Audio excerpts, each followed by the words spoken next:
Дүниенің соңында. Авторы Мықтыбек Орастайұлы. Біз төртеу едік. Төртеуміздің жас айырмашылығымыз бірер жыл ғана.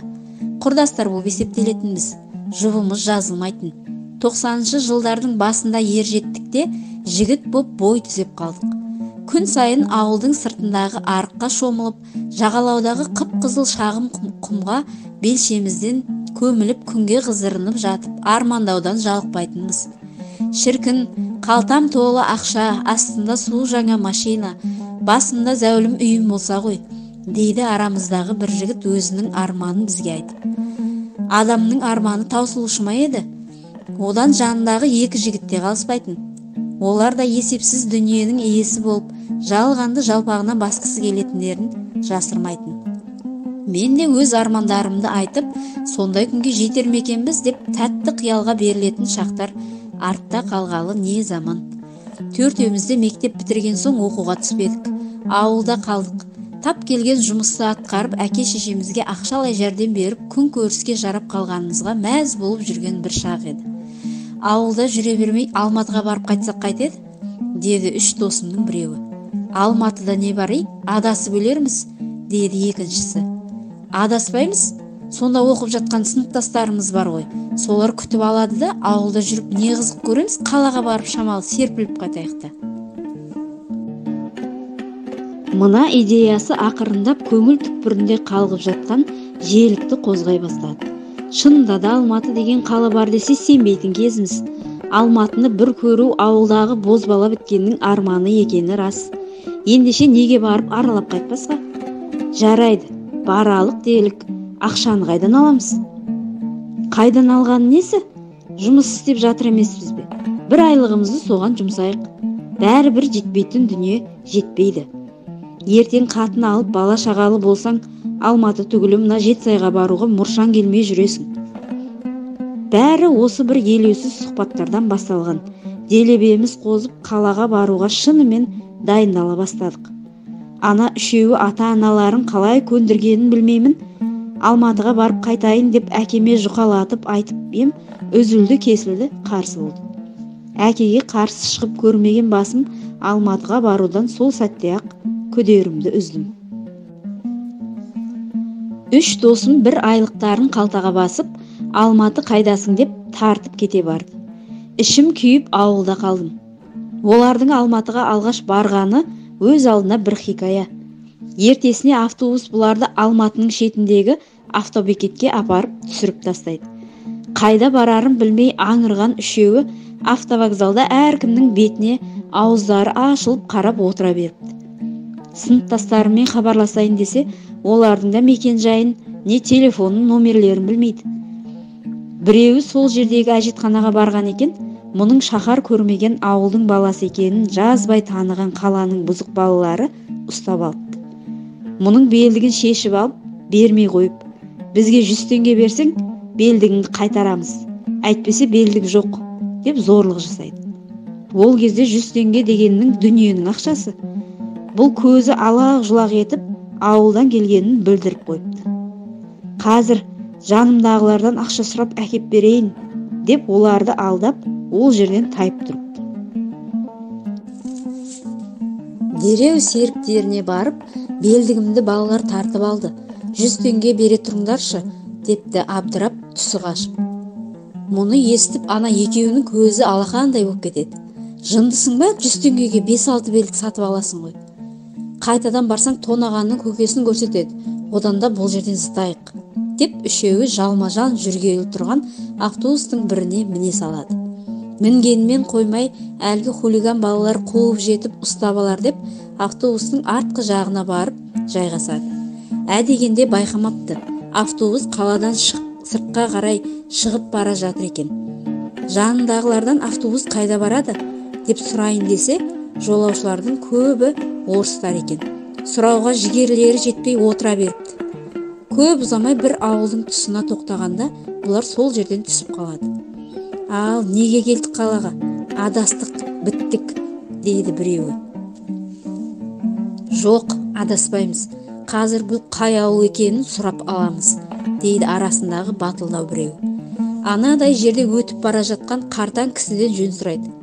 бұл қаскелең ғой, сендерге қай ауыл керек? Біз Алматыға баруымыз керек. Алматы әлі алда. Осы жерден кез келген көлікті тоқтатсаңдар, қалаға жеткізіп салады, дейді ақсақал жөн сілтеп. Сәлден соң Алматыға қарай кетіп бара жатқан жеңіл көліктердің бірін тоқтатып мініп алады. Шопыры әңгімешіл кісі екен. Бұларды дереу сөзге тартады. Иә, қайдан жүрген жігітсіңдер? Жетісай жақтан келдік, дейді бұлар. Алматының адамы Жетісайды білуші ме еді? Ол қай жақта? Шымкент жақта. Ауылда тұрасыңдар ғой деймін. Иә, дұрыс. Жайша келдіңдер ме Алматыға? Жай қыдырып, әлде жұмыс істеуге келдіңдер ме? Айлығы жақсы болса істей береміз. Дейді де шопыр біразға дейін үнсіз қалады. Біраздан соң, мен базарда ұн сатамын. Жүкші балаларды кеше ғана жұмыстан босатып ем. Жаңадан жұмысшы керек болып тұр. Сендер Камаздан ұн түсіруге қалайсыңдар? Депті. Тосыннан айтылған ұсыныс бұларды ойландырып қояды. Ақша бересіз бе? Дейді арасындағы пысықтау біреу. Әрине, ақша беремін. Жақсылап істесеңдер күнара ұн түсіріп тұрасыңдар. Сонда жататын жер бар. Сол жерге түнейсіңдер. Әрі түнімен ұнға қарауыл боласыңдар. Қарауылдыққа да ақша төлейін. Ақшаның мөлшерін айтқанда бұлар келісе кетеді. Алматыға іздеп барған сыныптастары жайына қалады. Көк базардағы ұн сататын орынға барып, бұлар жүкші қызметін атқарады. Ауылда қара жұмыс жасап, қайнап піскен жас жігіттерге бір камаз ұн жұғында болмапты. Бұлардың қайратына, қимылына сүйсінген қожайын дереу өзіне жұмысшы қылып алады. Ұн түсіру білек күші бар адам үшін оншалықты ауыр шаруа емес. Ақшасына қызыққан үшеуі ауылды ұмытып көк базарда қалып қояды. Бейнетті адал істейтін қасиеттерімен ұн сататын қожайынға жағып, көңілінен шығып тұрады. Солайша ақырындап Алматыға, қала өміріне сіңісіп кетеді. Ауылдағылар ше, Алматыға кеткен үшеуден хатта хабар ошар да болмай, үйіндегілер уайымдай бастайды. Менің Алматыда оқып келген көршім бар тұғын. Алматыға кеткен үш жігіттің бірінің анасы сол көршіме келіп, Алматыға қанша уақытта барып келуге болады деп сұрапты. Бүгін шықсаңыз, ертеңіне азанда Алматыда боласыз. Онда ана жүгермектердің келетін уақыты болды ғой. Кеткендеріне 10 шақты күн болды, әлі жоқ, дейді уайым шеккен ана. Сенің Алматыда таныстарың көп қой, солармен хабарласшы. Біздің балаларды көрмеп пе, сұрайық. Көршім ол кісінің сөзіне күліп алады да, жеңеше қызықсыз ба? Алматы ауыл емес қой, ол үлкен қала, адамдары бірін-бірі танымайды ол жерде, деп әзер түсіндіріпті. Апта өтеді, ай өтеді, Алматыға кеткен үшеу мүлдем хабарсыз кетеді. Ақырында ата-аналары Алматыға барып іздестіреді, таппай сандалып қайтады. Сөйтсе ол үшеуі ешқандай құжатсыз кеткен екен. Қалада тіркеуде мүлдем жоқ болып шықты. Сосын тауып көр енді оларды.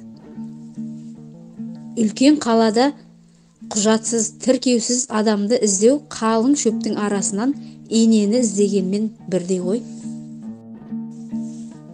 Тай құлындай тебісіп өскен достарымсыз қалған маған да қиын болды. Арада 4-5 ай өтіп, күз аяқталғанда ғана үшеуі қалаша киініп, қалталарын ақшаға толтырып, сау етіп ауылға келіп қалды. Күдерін үзіп, қара жамылуға шақ қалып отырған үйіндегілер оларды көріп талып қала жаздайды. Ары беріден соң үшеуіне де жер жебіріне жетіп ұрсады.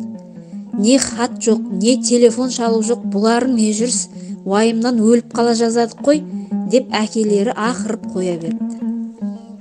Ал шындығында ол байқұстар ауылға хат жазыпты. Жазғанда да бірнеше хат жазыпты. Бірақ мектепті оқып жарытпаған, жазу сызудан сауаты мақұрым болғандықтан хаттың сыртына адресті де дұрыстап жаза алмапты. Шымкент, район, Киров, совхоз, Сорплет деп жазып почта жәшігіне тоғыта берген ғой. Мынадай мүгедек адреспен ол хат біздің ауылға өлсе жетсін бе?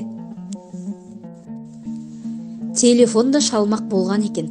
Алайда ауылда тым құрығанда бір үйдің телефон номерін жатқа білмей, дал болып ол әрекеттері де іске аспапты. Қалай дегенмен де қала өміріне әбден үйреніп, тіс қағып келгендері көрініп-ақ тұрды. Ауылда бір аптадай аунап-қунап жатты да қайтадан жұбын жазбастан Алматыға кетіп қалды. Сол кеткеннен бір жола кетті. Ауылға жылына бір рет соғады. Соқпаса ол да жоқ. Біртіндеп мен де оларсыз өмірге үйреніп қалдым. Өйткені енді ол үшеу ауылдың емес қаланың адамдарына айналып кеткен еді. Дүние жинаудың қыр-сырын түгел меңгеріп алған ба, арада көп жылдар өткен соң бірі дүкеннің, екіншісі автомойканың қожайыны болып алды. Үшіншісі де осал емес, Қытайдан тауар өткізеді деп естігем. Осылайша бір кездегі ақшалы адам болсақ қой деген армандарын тізгіндеп мініп, өздері қалаған өмірге қол жеткізді. Өмір деген қызық қой, автовокзалда бұзық балалар өктемдік көрсетіп, белдігін тартып алмағанда, бұлар Қаскелеңге қарай қашпас па еді. Қаскелеңге бармаса әлгі ұн сатқыш саудагерге жолықпауы да мүмкін ғой. Бәрін қиюластырып, бір-біріне себепші қылып қойған Алла тағала да шеберақ. Баяғыда солармен бірге қалаға кеткенімде, осы күні мен де алматылық боп жүрер ме едім деп те ойлаймын кейде. Дегенде үшеуі де ауылға келген сайын мені іздеп тұрушы еді. Келе-келе тіптен хабарласпайтын болып кетті. Бизнесмен болу оңай ма? Уақыттары жоқ шығарда, машақаты көп өмір ұмыттырмай қоюшы ма еді. Өткен шағымның әдемі естеліктері қат-қабат шаруалардың астына көміле түсіп, жадымнан алыстап көмескі тартты да, мен де олардың әлемде бар жоғын елемейтін халге жеттім. Қалаға кеткен үшеудің бірі араға 7-8 жыл салып, былтыр жазда ауылға келді. Ойламаған жерден кездесіп қалдым. Орталықтағы дүкеннен шыға бергенім сол еді, дәл жаныма джип көлігі келіп тоқтады да, мен жақтағы есігі ашылып, ішінен баяғы 3 досымның бірі түсіп келе жатты. Бұрынғы талдырмаш денесі толысып, қарын байлап, шаштары сиреп, жас кезіндегі қара торы өңінің енді қаны сыртқа теуіп, бозарып, қалалық байбатшаға көбірек ұқсап, едәуір өзгеріп кетсе де, оны бірден тану мен үшін оншалық күрделі емес еді. Менен әлде қайда күйлі екені дене бітімі айтып тұрды. Кескін кейпі ғана емес, мінезі де, болмысы да көп өзгеріске ұшырап кетіпті. Оны көріп жүрегім жарыла қуанып ем, ол болса менімен құлықсыз амандасты. Онымен бірге Алматыға кеткен 2 досымды сұрадым. Білмеймін, жүрген шығар қалада, дей салды. Араласпайсыңдар ма не? Қойшы соларды дегенде қолын бір сілтеді. Араласуға уақыт жоқ, екеуін көрмегеніме 2 жыл болып қалды. Неге? Сұрағымды жауапсыз қалдырып, алдындағы бетон баспалдақпен жоғары өрлеп дүкеннің есігінен ішке кіре берді. Дүкенге кіріп шығайын күте тұр демеді. Ол жерден кетудің немесе досымның дүкеннен шыққанын күтудің ретін таппай тұрып қалдым. Меніңше жылдар бойы көріспеген достардың әңгімесі олайша 2 ауыз сөзбен біте салуы мүмкін емес. Ішкі ойым осылай десе де, бәрібір оның дүкеннен шыққанын күтіп тұрғым келмей, ол жерден жайлап ұзай бердім. Өйткені оның бойынан бауырсыраған ыстық ықыласты, сағынышты емес, әлде бір суықтықты, жаттықты байқаған едім. Бәлкім өткенін еске алғысы да келмейтін болар. Ендеше ол жерде қаңтарылып неғылам. Дүкеннен әудем жерде ауылды 2-ге бөліп тұратын канал мен көпір бар тұғын. Сол көпірге жеткенімде манағы джип жанымнан ақырындап өте берді. Рульде отырған досыма көзім түсті. Ол да мен жаққа мойын бұрды. Жанарымыз бір сәт түйісе қалды. Ол маған басын болар-болмас изеді де, көлігін тоқтатпастан ұзын көшені бойлап менен алыстап кете барды. Ол расымен де менен алыстап суынып кетіпті. Қалған 2 досымды ойладым. Олар да өзгеріп кетті ме? Ол екеуін де көрмегелі 10 шақты жылға жақындап қалды. Ғаламторға тіркелген болса, бәлкім осы жазбамды оқып, мені еске алар.